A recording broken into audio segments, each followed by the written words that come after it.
nous avons eu à fêter la résurrection du Christ. Et après 40 jours, Jésus-Christ est resté avec, pendant les 40 jours, Jésus-Christ est resté avec ses disciples et il s'est manifesté à eux. Le 40e jour, il est monté aux cieux pour aller rejoindre le Père. Et avant de monter, il a dit à ses disciples qu'il va leur envoyer le Saint-Esprit. Donc les disciples étaient en attente de l'arrivée du Saint-Esprit, donc ils se sont enfermés dans le cénacle avec la Vierge Marie et d'autres frères et sœurs. Donc c'est ce que ils sont restés là pendant 9 jours.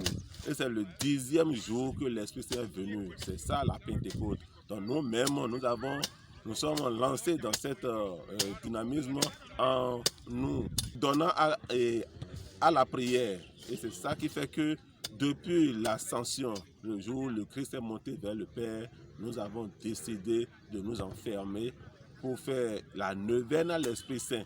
Et c'est cette neuvaine-là qui finit par la vigile le samedi 22. 19 au 21, nous avons la caravane d'évangélisation. Et le samedi 22, nous avons la vigile de Pentecôte. Et le programme de cette caravane se présente comme suit. Déjà à 16h, nous serons sur le terrain pour accueillir les invités et les frères et sœurs qui seront présents. Donc de 16h à 16h30, il doit avoir arrivé installation des frères et sœurs. De 16h30 à 17h, il y aura le chapelet. De 17h à 17h30, il y aura une louange. De 17h30 à 18h, la neuvaine à l'Esprit Saint.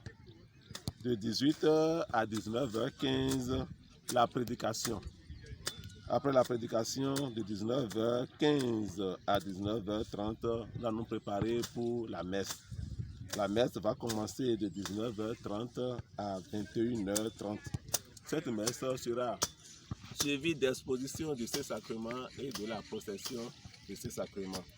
De 21h30 à 22h, nous allons revoir tout ce que nous avons fait au cours de cette journée et ranger les effets pour la journée du mercredi. Ces mêmes activités vont se poursuivre exactement le jeudi et le vendredi également. Seulement que le vendredi, nous aurons, après la messe, suivi d'exposition de ce sacrement et de la procession eucharistique, nous aurons à écouter des témoignages des frères et sœurs que Dieu a touchés en son temps. Et après ça, de 22h à 22h30, il y aura la relecture et nous aurons fini pour la troisième journée de cette caravane d'évangélisation. Et c'est le samedi 22 qui aura lieu la grande vigile. Cette vigile va regrouper tout le diocèse de Porto-Novo. Les frères et sœurs vont quitter Kétou, Koubé, Idini, Agban-Gandan et Hozin, un peu partout de notre diocèse pour venir sur ce terrain-là pour cette vigile. Les choses vont démarrer à 8h déjà, les choses vont démarrer le samedi et nous aurons aussi une messe. Avant la messe, il y aura toujours une prédication. Après la prédication, nous aurons la messe, suivie d'expression de Saint-Sacrement et puis de la procession eucharistique. Nous allons finir par une réjouissance.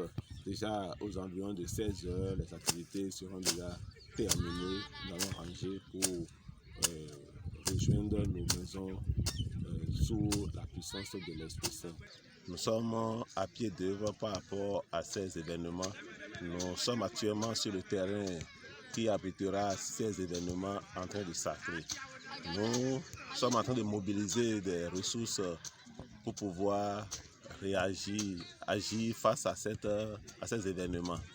Nous demandons aux frères et sœurs d'être à nos côtés pour la réalisation de ces événements.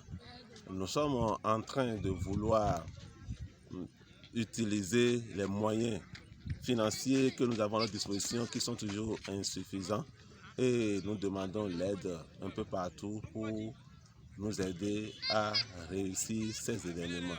Demandez aux frères et sœurs de sortir massivement pour venir constater la puissance de l'Esprit Saint en ces périodes-là.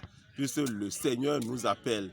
Et quand on se laisse au Seigneur, quand on ouvre son cœur, le Seigneur répond favorablement. Aujourd'hui, il nous dit, demandez, il va nous donner. Que depuis qu'il est avec nous, nous n'avons jamais demandé. Donc ça veut dire quoi? Le Seigneur a les bras ouverts pour nous accueillir. N'importe où tu es, dans ta maison, ou dans ton quartier, et que tu vas commencer par entendre le nom de Jésus, même si tu n'es pas pour le Christ, sors pour écouter la parole de Dieu. Puisque c'est le Christ qui est notre sauveur.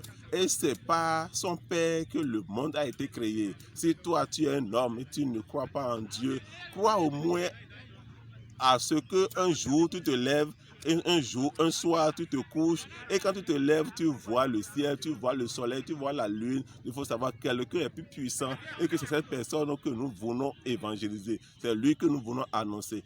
Sortez de partout et venez écouter la parole de Dieu.